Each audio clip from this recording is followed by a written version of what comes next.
নিতেন। গরমের দিন ঘাম ছুটছে, আর উম্মে হারাম এই মহিলা একটা ছোট্ট শিশিতে করে রসুলুল্লাহর ঘামগুলোকে জড়ো করে করে নিচ্ছে, আতরের চাইতে বেশি সেন্ট। রসুল জাগলেন ওর বাড়িতে, তো মুচকি হাসছেন। তো উম্মে হারাম জিজ্ঞেস করে বলছেন, আল্লাহ পাকের রসুল, ঘুম থেকে উঠে হাসছেন কেন? রসুল্লাহ বলছেন, রায় তো মিন আসহাবি আর রায় তো গোজাতান মিন আসহাবি। আমি স্বপ্নের ভেতরে দেখলাম আমার এক ঝাঁক সাথীগুলোকে, সাহাবিগুলোকে, ওরা যুদ্ধ করতে চলে গেছে কোথায়? তো কাবরাসের মাটিতে, মানে সাইপ্রাসের মাটিতে। সাইপ্রাসকে, তার মানে তুরস্কের উত্তর দিকে একটা দ্বীপ রাষ্ট্র, সেই সাইপ্রাসকে মুসলমানেরা দখল করে নিয়েছে। আমি তাদের দিকে দেখলাম, আর দেখে আমি খুশি হলাম। এবং এরা হলো সবটি আল্লাহর পথের মুজাহিদ, এরা হলো পাক্কা দিনদার, এরা আল্লাহর পথের মুজাহিদ, এরা হলো সব জান্নাতি। মেয়ে ছেলে মানুষ কম তো নয়।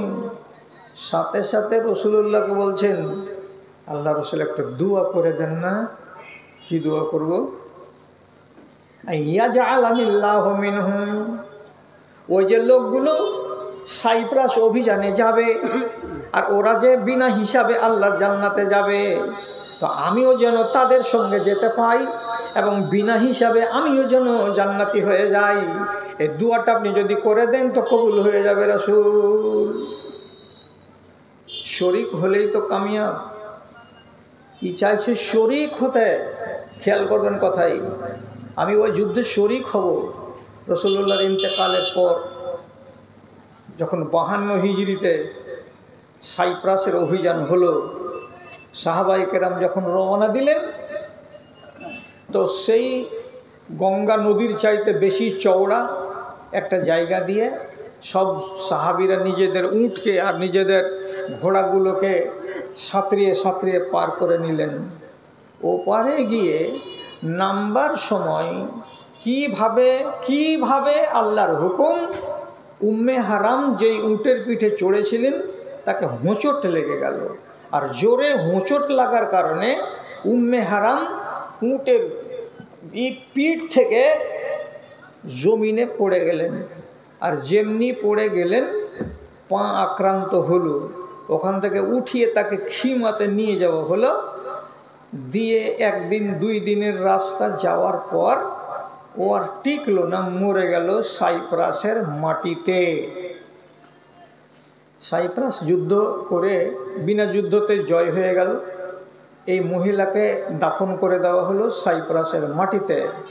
আজকে নেটকে বলবেন যে সাইপ্রাসে কোনো সাহাবী আছে তাদের কবর, তো দেখতে পাবেন ওখানে ভেসে উঠবে আপনার কাছে ইতিহাস কি,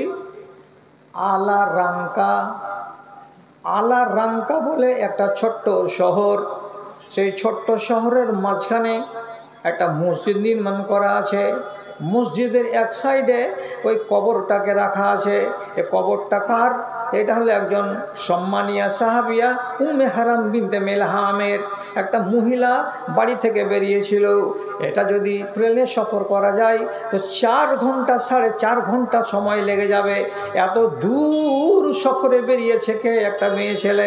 চেয়েছিল গাজী হয়ে, চেয়েছিল আল্লাহ রাব্বুল আলামিনের কাছে জান্নাতি হতে, কিন্তু আল্লাহ তাআলা বলছেন তোকে গাজী তো বানাবো, তোকে শহীদের দরজা দেব। রব্বুল আলামিন তাকে বাড়ি ফিরিয়ে আনলেন না। মদিনায় তার মরণ হলো না। মরণটা হলো কোথায়? বাড়ি থেকে 6000-7000 কিলোমিটার দূরে সাইপ্রাসের মাটিতে, শহরের নাম আলারাঙ্কা। সেখানেই তাকে সমাহিত করা আছে। যারা দেশের মুসলমান আরব জাহানের, ওই দেশে যেতে গেলে সম্মানের সাথে তার কবরের কাছে যায় এবং তার জন্য দোয়া করে দিয়ে আসে। আহারে, ভেবেছিল যে আমার বাড়ি মদিনাকে ছেড়ে আমাকে এত দূরে এসে মরতে হবে। ঘড়ি 12টার কাঁটা 12:30টার দিকে চলে আসছে, কিন্তু টাপাতে। আর আমি আরও জলসা করব, কাজে আপনারাকে পেরেশান বেশি করব না। খালি 12:30 বাজুক, ছাড়ছি আমি। হিফজুল কোরআন বাকি আছে, ফালাহুল মুসলিমিন বাকি আছে, আবার সাক্ষাৎ হবে। কাজের কথা বলি, একটা কথাকে আমি বলেছিলাম আপনাদেরকে যে আপনার কবর হবে কি না। আপনি বলবেন যে কবর হবে না তো যাবে কোনটা, উড়ে চলে যাবে নাকি? দেশের মাটিতে হবে না সেটা আলাদা কথা, কিন্তু কবর হবে না মানে, আচ্ছা এটা কথা আপনাকে বুঝাতে হবে। যদি আল্লাহ না করে, ইউনূস নবীকে যেমন মাছে গিলে নিয়েছিল, আপনাকে যদি গিলে নেয় তো কবর হবে। সুন্দরবনের এলাকাতে বছরে দুটো একটা করে মানুষ বাঘে খেয়ে নেয়, তো বাঘের পেটেতে চলে গেছে, ওকে কাফন দিয়ে দেওয়া হয়েছে কি, ওর জানাজা হয়েছে কি? আপনি এটাও জানেন না আপনাকে কাফন নসিবে হবে কি না। আপনি এটাও জানেন না যে আপনার জানাজা পড়ার লোক হবে কি হবে না। আপনি এটাও জানেন না যে আপনাকে গোসল দেওয়ার লোক হবে কি হবে না। নাম নিতে গেলে আপনি হয়তো দুঃখ পাবেন, এই জন্য নাম নিচ্ছি না। 2023 সালে শামসি শহরের উত্তর মাথার যেটা বাজার, সেইখানকার একজন মাস্টার মশাই কোভিডে আক্রান্ত হয়ে মরে গেল। হসপিটাল থেকে যে তাকে ছাড়লো, তো ইএমএলের সুপারিশে যখন বাড়ি নিয়ে আসা হলো, তো পলিথিনে প্যাক করে তার উপরে থার্মোকল চাপিয়ে দিয়ে, যেমন কোনো জিনিসকে সিল প্যাক করে আনা হয় তেমনি সিল প্যাক করে আনা হলো। বাড়ির লোক বলল, মুখখানা একটু দেখতে দাও, এটা আমার বাপের একটা মুখ, এটা আমার স্বামীর মুখ, এক নজর দেখবো আমরা। মিলিটারি বাহিনী একদল এসেছে, তারা বলছে শুধু তোমাদের জিদকে রক্ষা করার জন্য এখানে আনতে পারমিশন দেওয়া হয়েছে, কোনো একটা সিলকে খোলা যাবে না। বেচারি গোসল পায়নি, বেচারিকে কাফন পরানো হয়নি, থার্মোকলের প্যাকের ভিতরেই ওখানে তাকে কবর খুঁড়ে দিয়ে বাড়ির লোকগুলোকে একজনকেও হাত লাগাতে দিল না। ওরা নিজেরাই সুতা দিয়ে ধরে মাটিতে নামালো, আর মাটিতে নামাবার পরে আল্লাহর কসম খেয়ে বলছি, পাটাতন কিছুই হলো না। আহারে, আমার ছোট ভাই, আমি সম্মান করি, ওই পরিবারের সাথে আমাদের নারীর সম্পর্ক আছে, আল্লাহ ওকে যেন মাফ করে দেয়। এই কি হাজি, আক্তার হাজি, একটা নমাজি ছেলে, কলকাতাতে মরল। গোসল দিয়েছিল কেউ জানি না, কাফন পরিয়েছিল জানি না, ওকে দেখতে দিয়েছিল জানি না, ওই খালটাকে যে কবরটাকে ডিপ যতটা করতে হবে অতটা ডিপ করা হয়েছিল জানি না। যারা দেখেছে দূর থেকে তার আপনজন, তারা এই বর্ণনা দিয়ে বলছে কোনো রকম করে হয়তো 1 থেকে 1.25 হাত হবে মাটিটা খনন করা হয়েছে, আর ওইটুকু খনন করার ভিতরেই তাকে প্লাস্টিকে লেপটিয়ে দিয়ে কবরে শুইয়ে দেওয়া হয়েছে। এই জন্য গোড়াতে আমি বলেছিলাম, আপনার নসিবে কাফন আছে কি না আপনি জানেন না, আপনার নসিবে জানাজার নামাজ আছে কি না আপনি জানেন না, আপনি মাটি পাবেন কি মাটি পাবেন না আপনি জানেন না। এগুলো সব আল্লাহর এখতিয়ারে আছে। যদি একটু বেশি করে আপনাকে বুঝাতে চাই, তাহলে অন্তত একটা কথা বলে দিই। ভারতবর্ষের একটা আহলে হাদিস আলেম, এর নাম হলো মাওলানা সুলাইমান মানসুর পুরী।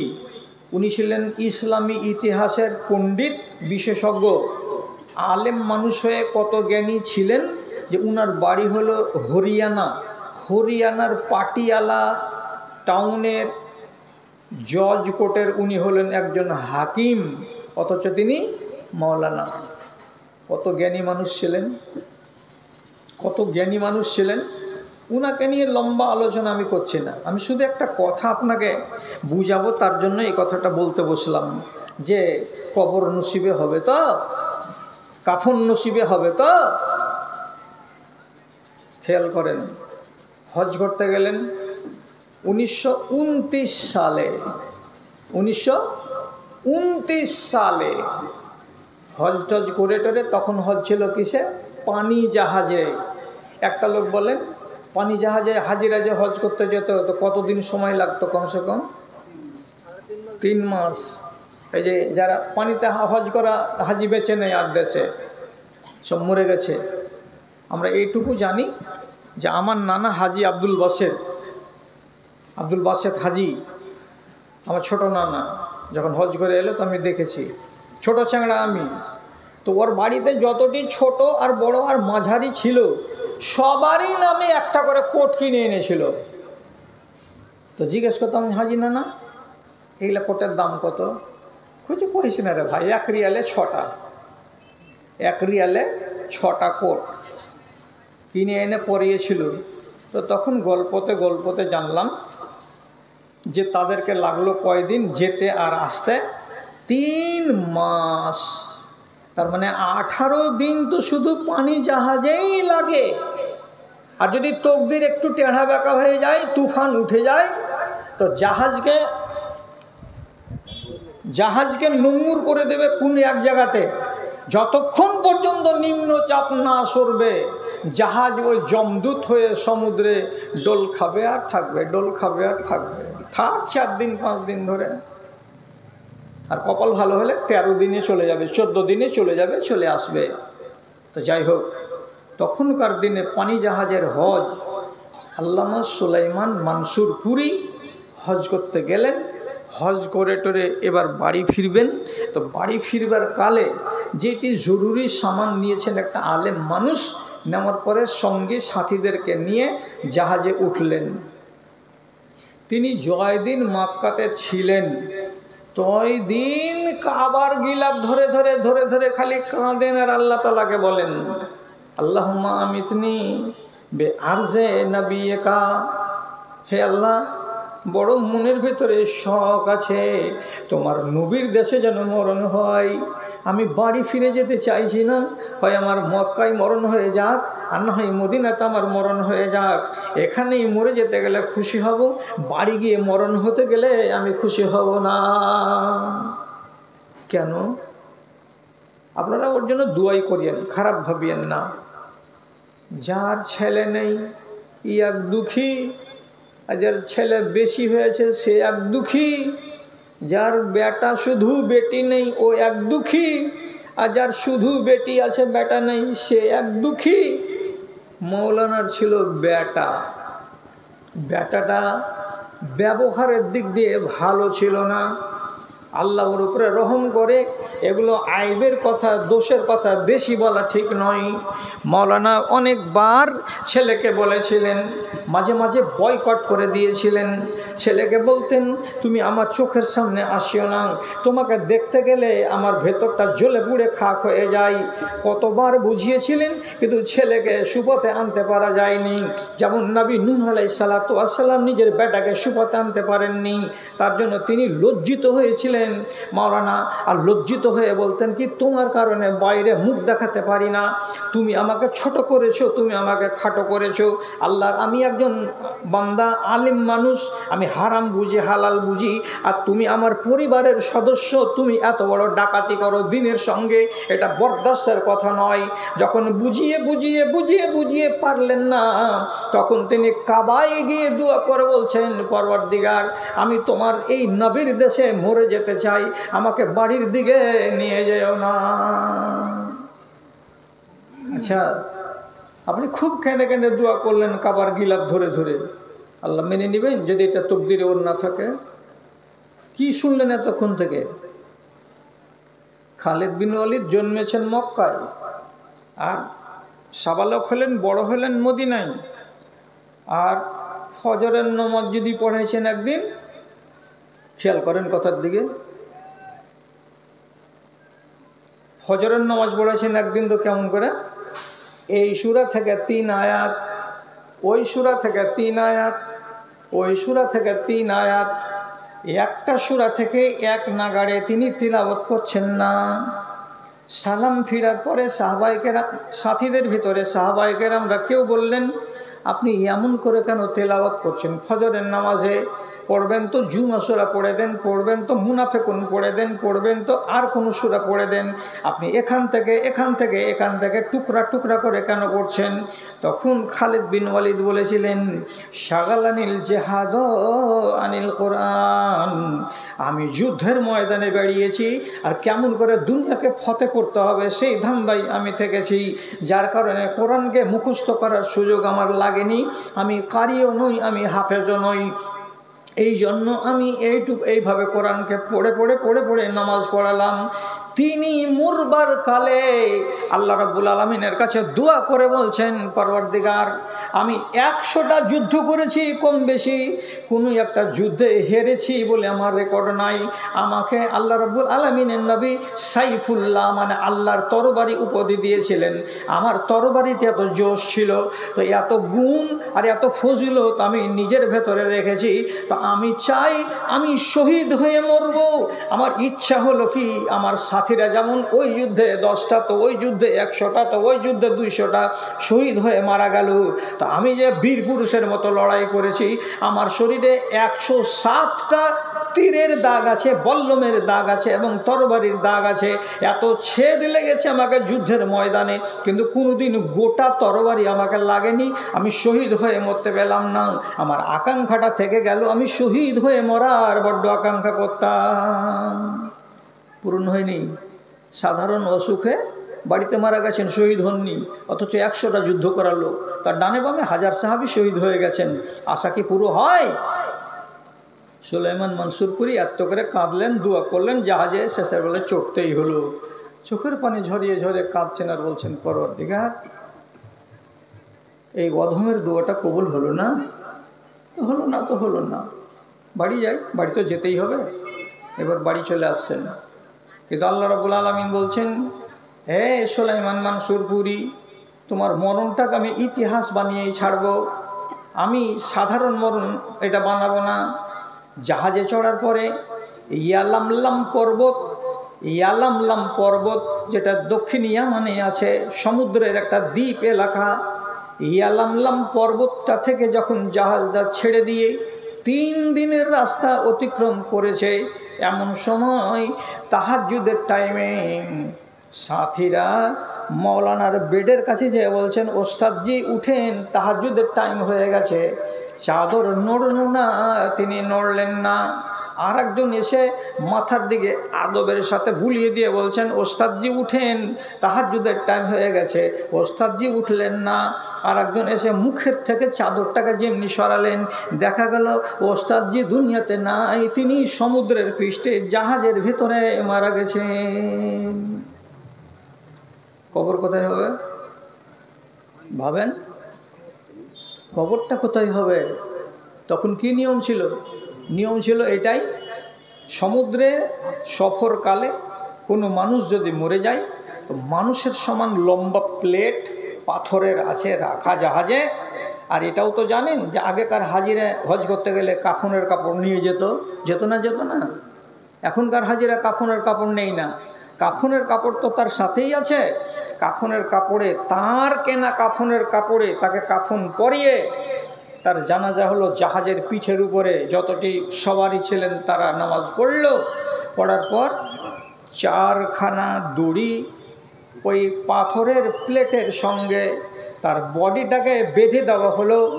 আর বেঁধে দেওয়ার পরে সলিল সমাধি জাহাজের কিনারাতে নিয়ে গিয়ে লাশটাকে এমনি করে ধরে বিসমিল্লাহে ও আলা মিল্লাতে রাসূলিল্লাহ বলে ছেড়ে দেওয়া হলো। পাথরের ওজন অনেক বেশি, এই 50 কেজি 60 কেজি ওজনের মানুষটাকে নিয়ে পাথরটা সঙ্গে সঙ্গে নিচের দিকে সল করে চলে গেল। আর যাওয়ার পরে ওই জমিনে গিয়ে পড়ে গেল। উত্তর দিকে মুখ করে পড়লো না, দক্ষিণ দিকে মুখ করে পড়লো, কিছু দেখার নাই। মানুষ যদি জাহাজে মরে যায় তো এমনি করেই তাকে মাটি দিতে হয়। হতে পারে সে তাকে কিছুক্ষণ পরে সমুদ্রের কোনো মাছ খেয়ে নেবে, কিংবা 10 জন 20 জন এক ঝাঁক মাছ এসে খাবে, কিংবা একটা বড় মাছ এসে খেয়ে নেবে। কিয়ামতের দিন সমুদ্রের তলা থেকে তাকে হাসরের ময়দানে হাজির হতে হবে। খবর হয়নি? তাহলে আমাকে আজকের খোলাসা হলো এই 12টা পার হয়ে গেল, ওয়াদা খেলাপ করব না। 12টা পার হয়ে গেল। হ্যাঁ, তো আপনারা প্রস্তুত থাকেন 1-2টা কথার উপরে, যে যত রকমের দোয়া বলবেন আপডেট করে দোয়া বলেন। আপডেট মানে কি? আপডেটের অনেক খোলাসা হলো এই, রাত্রিবেলায় আল্লাহর সাথে কথা বলে ঘুমাবেন।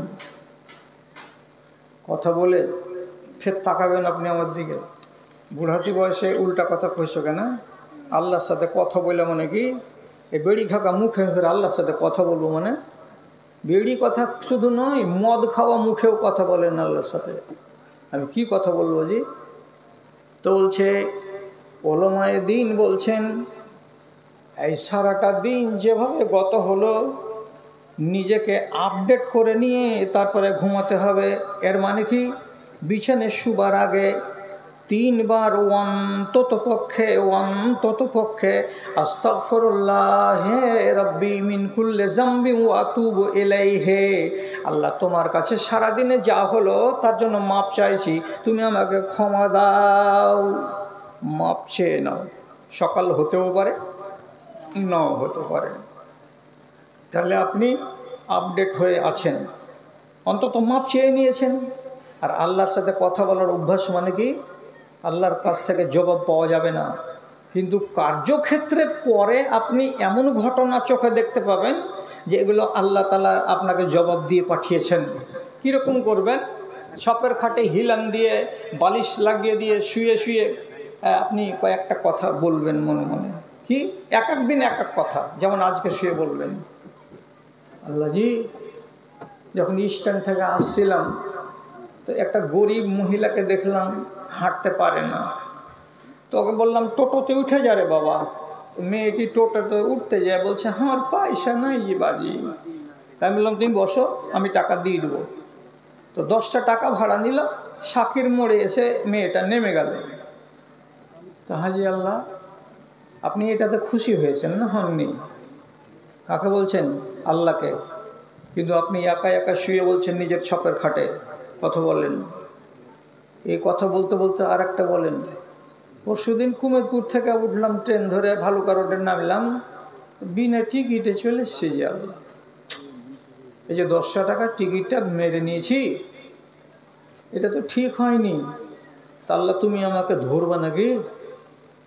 আল্লাহ ধরিও না। এটা তোমার মনের ভেতরে যত কথা আছে, আজকে 4টা বলো, কালকে 4টা বলো, তারপরের দিন 4টা বলো, এই কথাগুলোকে আস্তে আস্তে বলতে বলতে বলতে বলতে এমন একটা অভ্যাসে পরিণত হয়ে যাবে আপনার, যে আপনি যেটা মন্দ কাজ করবেন সেটা সম্পর্কে যখন জিজ্ঞেস করবেন একাই একাই, আল্লাহ এটা করেছি তো মনে হয় তোমাকে খারাপ লেগেছে, তো সেদিনই তখনই আপনি বলবেন যে কালকে থেকে আর করবো না। আল্লাহর সঙ্গে যদি কথা বলেন রাতের বেলায় নির্জনে, তো পাপ আপনার কাছ থেকে আস্তে আস্তে আস্তে আস্তে পালিয়ে যাবে, আপনি একটা পাকা মুমিন হয়ে যেতে পারবেন। এজন্য ওলামায়ে দ্বীন বলছেন একাই একাই তুমি তোমার আল্লাহর সাথে কথা বলো, চেষ্টা করবেন।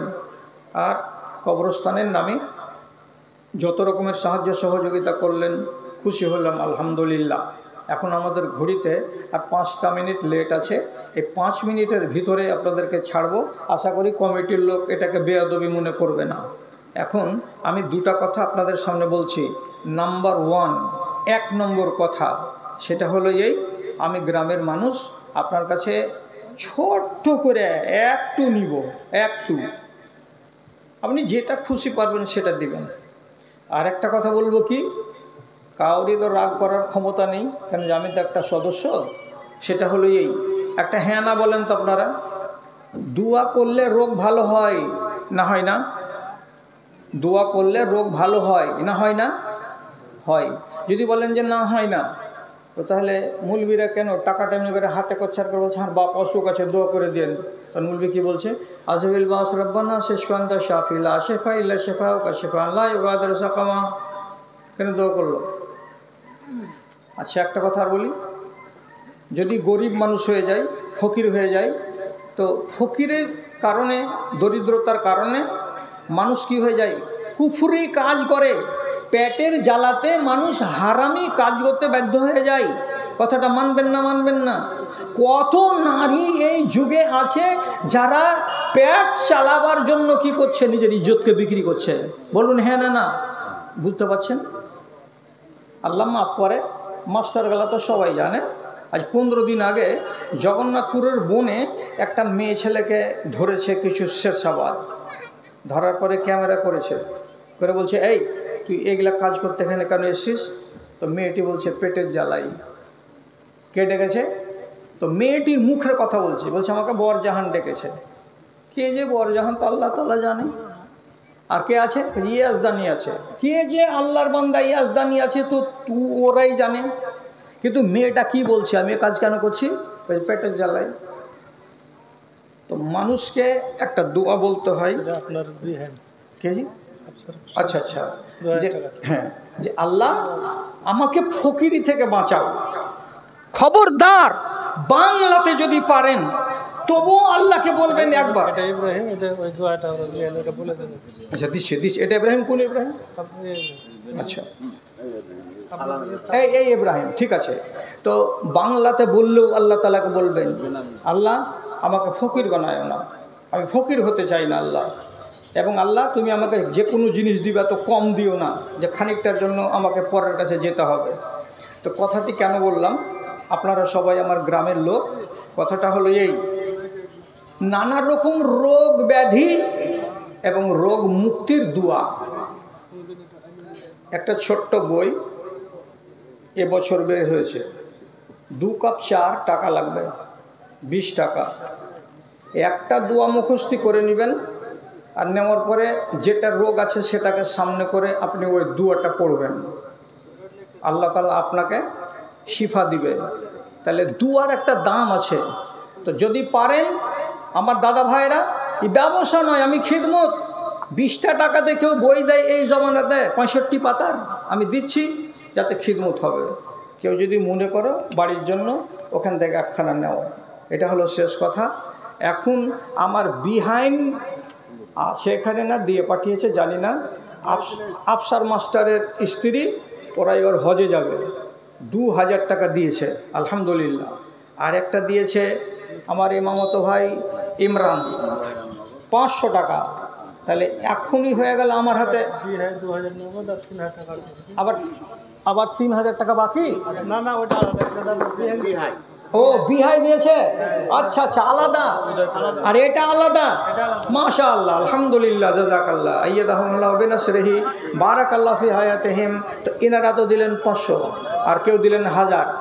তো আপনারাকে কি বলেছি যে আপনারা থোড়া করে দিবেন, কমসে কম 20 টাকা, 30 টাকা, 50 টাকা। এটাকে আরেকজন দিয়েছে 300 টাকা দান, এ দান মঞ্জুর করো পাক সুবহান।